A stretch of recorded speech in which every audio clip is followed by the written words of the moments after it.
नमस्कार, आप देख रहे हैं न्यूज 18। मैं हूं आपके साथ मेनका चौधरी और बुलेटिन की शुरुआत करेंगे आज की सियासी हलचल के साथ। पूर्व आईपीएस असीम अरुण बीजेपी में शामिल हो गए। अनुराग ठाकुर और स्वतंत्र देव सिंह ने उन्हें सदस्यता दिलाई। वहीं गोरखपुर से सीएम योगी को टिकट दिए जाने से स्थानीय लोगों में जश्न का माहौल रहा। उन्होंने एसपी पर वार करते हुए कहा कि एसपी पलायन करवाने वालों और दंगा करने वालों को टिकट देती है। अनुराग ठाकुर ने एसपी पर तंज कसा। उन्होंने भी तीखा हमला किया। कहा एसपी में दंगा करने वाले आते हैं और बीजेपी में दंगा रोकने वाले आते हैं। समाजवादी पार्टी में जेल और बेल वालों को टिकट मिलता है, वहीं एसपी में नए नेताओं की एंट्री का सिलसिला जारी है। योगी सरकार में मंत्री रहे दारा सिंह चौहान ने भी समाजवादी पार्टी की सदस्यता ले ली और इस पर अखिलेश यादव ने तंज कसते हुए कहा कि बीजेपी वाले डिप्रेशन में हैं और इनकी जमानत जब्त होने वाली है। और इसी पर इस वक्त जो बड़ी खबर आ रही है, सीएम योगी आदित्यनाथ का दिल्ली दौरा कल है। बीजेपी कोर ग्रुप की बैठक में वो शामिल होंगे। कल मीटिंग है बीजेपी कोर ग्रुप की और उस मीटिंग में शामिल होने के लिए सीएम योगी आदित्यनाथ भी कल दिल्ली में मौजूद रहेंगे। इससे पहले भी बैठकों का लंबा दौर चला और 3 दिनों तक मुख्यमंत्री दिल्ली में थे। एक बार फिर सीएम योगी आदित्यनाथ कल आएंगे दिल्ली, क्योंकि यहां पर बीजेपी कोर ग्रुप की एक बार फिर बैठक होने वाली है।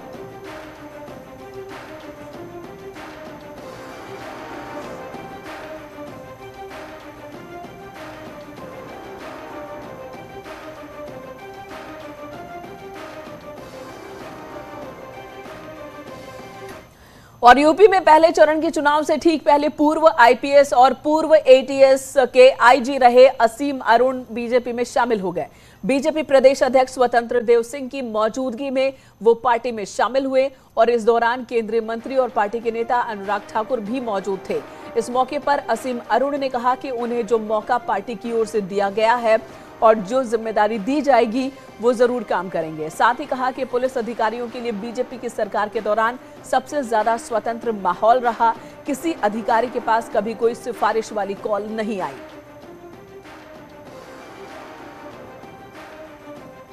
माननीय प्रधानमंत्री मोदी जी की इतनी बृहद सोच है और भारतीय जनता पार्टी की सबसे बड़ी शक्ति है नए नेतृत्व को विकसित करने की योजनाएं बनाना और तैयार करना।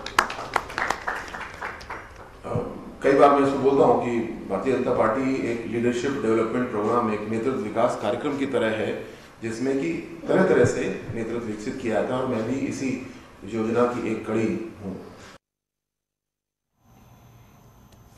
पूर्व आईपीएस असीम अरुण ने बीजेपी में वो शामिल हुए। अनुराग ठाकुर ने समाजवादी पार्टी पर तीखा तंज कसा। उन्होंने कहा कि एसपी में दंगा करने वाले आते हैं, जबकि बीजेपी में दंगा रोकने वाले। अनुराग ठाकुर के हमले पर अखिलेश यादव ने भी पलटवार किया और इसके बाद सीएम योगी ने अखिलेश के हमले का जवाब दिया कि समाजवादी पार्टी में वो जाते हैं जो दंगा करते हैं, भारतीय जनता पार्टी में वो शामिल होते हैं जो दंगइयों को पकड़ते हैं। सपा के समाजवाद का असली खेल या तो प्रत्याशी को जेल या फिर बेल। और आप नाहिद हसन को देखेंगे जो उनका प्रत्याशी नंबर 1 है समाजवादी पार्टी का, वो जेल में है। उनका दूसरा एमएलए अब्दुल आजम वो बेल पर है। ये पुलिस के लोग वो थे जिन्होंने लगातार अन्याय किया, अपने सरकारी लोगों को, सरकार के लोगों को खुश करने का काम किया और आज उन्हें इनाम मिल रहा है। जहां कहीं भी इनाम मिलेगा उनकी जमानत जब्त होगी। कैराना में हिंदू व्यापारियों के पलायन के लिए जिम्मेदार लोगों को टिकट देना, मुजफ्फरनगर के दंगाइयों को टिकट देना, बुलंदशहर और अन्य लोनी में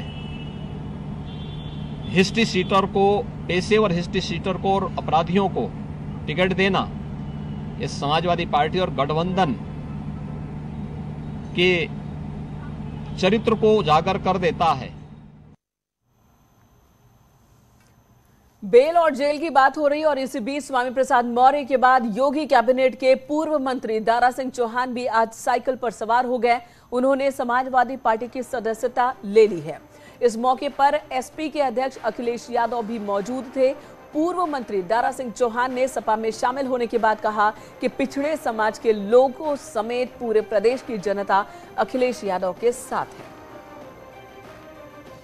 आज मैं कहना चाहता हूं कि माननीय अखिलेश यादव जी के नेतृत्व में आज पूरे प्रदेश के सभी पिछड़े समाज के तमाम, मेरे समाज के तो कोई बचा ही नहीं किसी दल में है, सारे पिछड़े समाज के लोग, दूसरे समाज के लोग भारी संख्या में आज समाजवादी पार्टी की सदस्यता ग्रहण कर रहे हैं। जब 17 में भारतीय जनता पार्टी की सरकार बनी थी, ये नारा दिया गया था कि सबका साथ सबका विकास। साथ तो सबका लिया, लेकिन विकास कुछ चंद लोगों का हुआ। इस प्रदेश देश में रहने वाले चंद लोगों का विकास हुआ, बाकी लोगों को उनके हालात पे छोड़ दिया गया। क्या जिस तरीके से लोग आत्मनिर्भर भारत की बात करते हैं कि आत्मनिर्भर भारत बनेगा, आज गुलाम बनाने की साजिश हो रही है। उनको अनाज दे करके, कुछ छोटे छोटे चीजें दे करके गुलाम बनाने की, हमेशा लालच दे करके जिस तरीके से ठगने की साजिश हो गई है, अब प्रदेश का जो पिछड़ा समाज है ये ठगने वाला नहीं, दलित समाज के लोग अब ठगने वाले नहीं है। दारा सिंह चौहान के एसपी में शामिल होने पर अखिलेश यादव ने इसका स्वागत किया और साथ ही कहा कि बीजेपी की जमानत जब्त करवाएंगे। बीजेपी ने विभाजन की राजनीति की है, लोगों को आपस में लड़वाया है। लगातार झूठ का सहारा लिया, कितना झूठ बोला, लगातार 4.5 साल झूठ बोला और नेगेटिव पॉलिटिक्स, विभाजन की पॉलिटिक्स, नफरत की पॉलिटिक्स, आपस में लड़ाने की पॉलिटिक्स, लोगों को अलग करने की पॉलिटिक्स, तोड़ने की पॉलिटिक्स, ये राजनीति अगर किसी ने की है तो भारतीय जनता पार्टी ने की है। मुझे खुशी है आप लोगों के साथ आने से अब एक दूसरे का साथ दे करके हम लोग पॉजिटिव पॉलिटिक्स करेंगे, विकास की पॉलिटिक्स करेंगे, खुशहाली की पॉलिटिक्स करेंगे। तो पॉजिटिव पॉलिटिक्स करेंगे। लखनऊ में एसपी के 2 एमएलसी बीजेपी में शामिल हो गए। एमएलसी घनश्याम सिंह लोधी बीजेपी में शामिल हुए। एमएलसी शैलेंद्र सिंह ने भी बीजेपी की सदस्यता ली। पूर्व आईएएस राम बहादुर भी बीजेपी में शामिल हो गए। केंद्रीय मंत्री अनुराग ठाकुर और यूपी प्रदेश अध्यक्ष स्वतंत्र देव सिंह ने इन्हें सदस्यता दिलाई और इस मौके पर उन्होंने कहा कि एसपी ने दंगाइयों को टिकट दिया। जनता कह रही है कि फर्क साफ है। वहीं अखिलेश जी ने प्रदेश के दंगाइयों और बलवाइयों और माफियाओं को समाज पार्टी का ब्रांड एम्बेसडर बना रहे, मैदान में उतार दिया है। प्रदेश की जनता खुलकर कह रही है, फर्क तो बिल्कुल साफ है।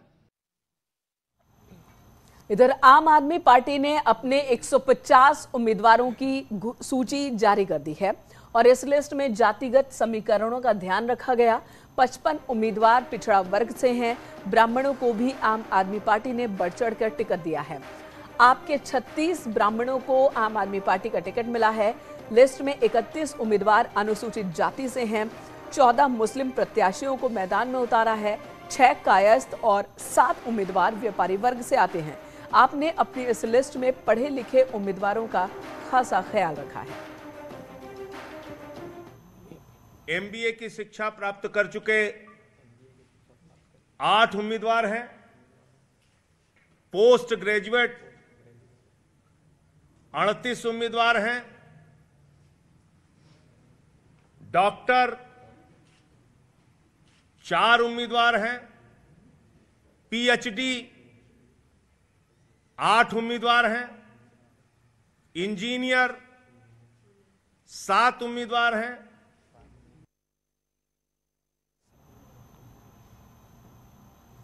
और इस बीच नोएडा में छत्तीसगढ़ के सीएम भूपेश बघेल के खिलाफ एफआईआर दर्ज की गई। कार्यक्रम की इजाजत उन्होंने नहीं ली थी। कोविड नियमों की भी अनदेखी की, जिसकी वजह से रिटर्निंग ऑफिसर ने केस दर्ज कराया। Bhupesh Baghel door to door कार्यक्रम के दौरान कांग्रेस उम्मीदवार पंकुड़ी पाठक के लिए जनसमर्थन की अपील कर रहे थे, लेकिन इस दौरान सोशल डिस्टेंसिंग और मैक्सिमम लोगों की संख्या, इस नियम का पालन नहीं किया गया। रिटर्निंग ऑफिसर ने एफआईआर दर्ज करवाई है। थाना सेक्टर 113 में ये मामला दर्ज हुआ है।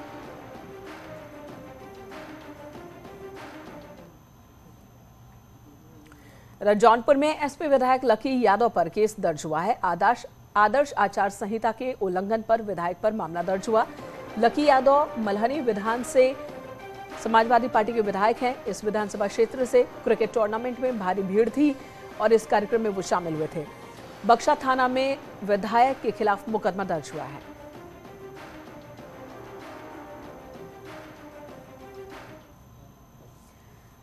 सीतापुर में पूर्व विधायक अनूप गुप्ता के घर पर भारी भीड़ उमड़ी और आचार संहिता का उल्लंघन यहां भी देखने को मिला। अब्दुल्ला आजम की रिहाई पर उनके घर पर भारी भीड़ जमा हो गई। एसपी के पूर्व विधायक के घर से लेकर बाहर तक भारी संख्या में समर्थक मौजूद थे। कोविड प्रोटोकॉल की धज्जियां उड़ गई। अब्दुल्ला आजम से पूछने पर उन्होंने कहा कि सारे नियम कानून क्या सिर्फ विपक्ष के लिए हैं।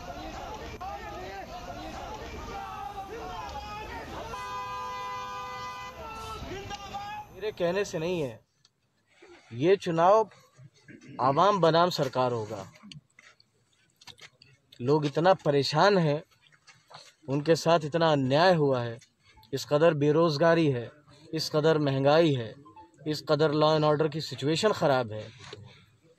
ये चुनाव, ये किसी के कहने का चुनाव ही नहीं है। कहावत है ना कि डूबती हुई नाव में से सब भागते हैं।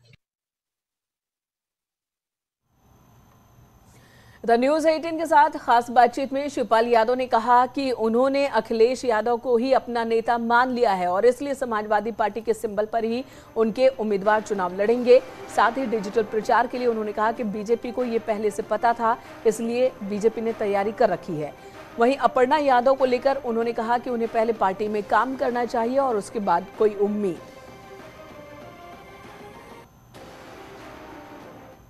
है दोनों लोगों ने बैठ के अब मिलकर के ही 2022 का चुनाव लड़ना है और आगे भी मिलकर के ही अब रहना है और मिलकर के ही चुनाव लड़ना है 2022 का। और मैंने जब अखिलेश यादव को नेता ही मान लिया है तो सब चीज़ें अब ख़त्म हैं। जनता के बीच में भी अब रैली भी नहीं कर सकते हैं, चुनाव चिन्ह भी नहीं बता सकते हैं। तो मैंने तो अब साइकिल से ही चुनाव मुझे लड़ना है। बहुत सीखना पड़ेगा, ये एकदम सब नहीं मिलता है। जब भी कहीं पर भी पार्टी में जहाँ पर भी है कुछ दिनों काम करना चाहिए।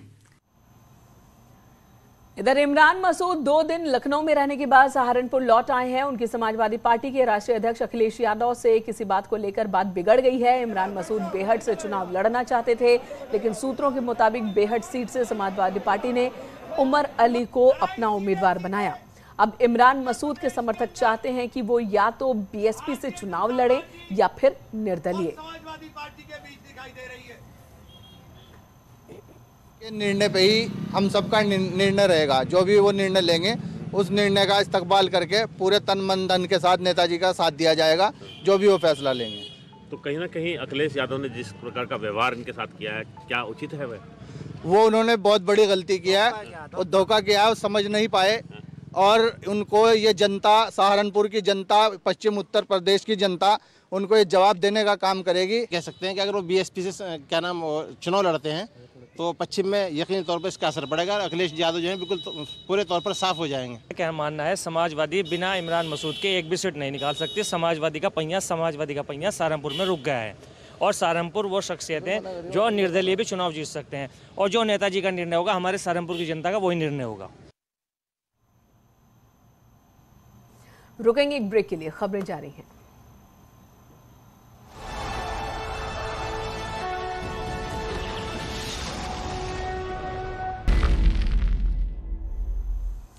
गाजियाबाद से बड़ी खबर, नंदकिशोर गुर्जर को नोटिस जारी हुआ है। विवादित बयान को लेकर चुनाव आयोग ने नोटिस जारी किया और 3 दिन में लिखित जवाब मांगा है।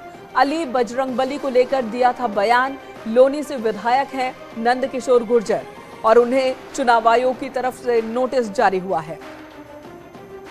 अली बजरंगबली को लेकर विवादित बयान दिया था और इस मामले में 3 दिन के अंदर उन्हें लिखित जवाब देना होगा।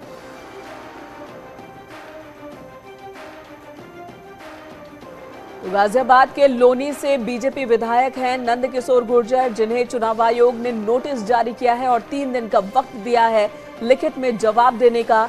उन्होंने अली बजरंगबली को लेकर विवादित बयान दिया था और उसी बयान के मद्देनजर ये नोटिस। आपको सुनाते हैं वो विवादित बयान आखिर है क्या।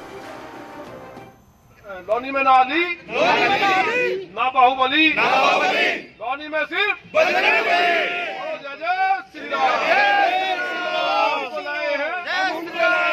इसलिए लौनी में सिर्फ बजरंगबली। इधर भारत में वैक्सीनेशन अभियान का 1 साल पूरा हो गया है। बीजेपी के राष्ट्रीय अध्यक्ष ने ट्वीट कर देश को बधाई दी और लोगों से वैक्सीन लगाने की अपील भी की। देश में अब तक लोगों को 156 करोड़ डोज दिए जा चुके हैं। बूस्टर डोज भी दिया जा रहा है। जेपी नड्डा ने ट्वीट कर लिखा कि ठीक 1 साल पहले भारत ने कोविड महामारी के बीच 135 करोड़ जनता के लिए वैक्सीनेशन अभियान की शुरुआत की थी। ये काम उस वक्त असंभव दिखता था, लेकिन पीएम मोदी की अगुवाई में असंभव सा कार्य भी संभव हुआ। दुनिया हमारी सराहना कर रही है।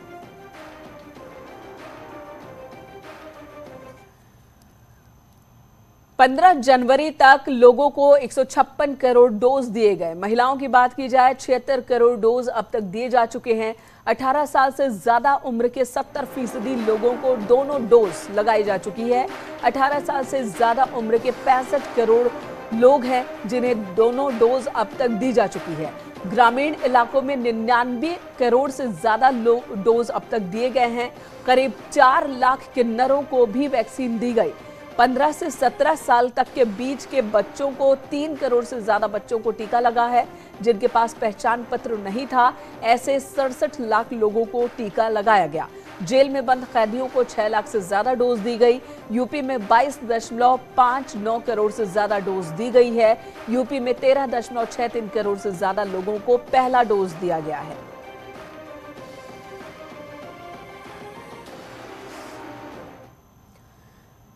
सीएम योगी आदित्यनाथ ने वैक्सीनेशन अभियान की पहल के 1 साल पूरा होने पर लखनऊ के केजीएमयू में कोविड वैक्सीनेशन सेंटर का निरीक्षण किया और इस दौरान सीएम योगी ने अधिकारियों से मुलाकात कर अभियान की जानकारी ली। सीएम योगी ने कोविड वार्ड का भी जायजा लिया और इस मौके पर मुख्यमंत्री ने कहा कि देश और प्रदेश में पीएम मोदी की अगुवाई में बेहतरीन कोविड प्रबंधन हो रहा है। रुकेंगे एक और ब्रेक के लिए, खबरें जारी हैं।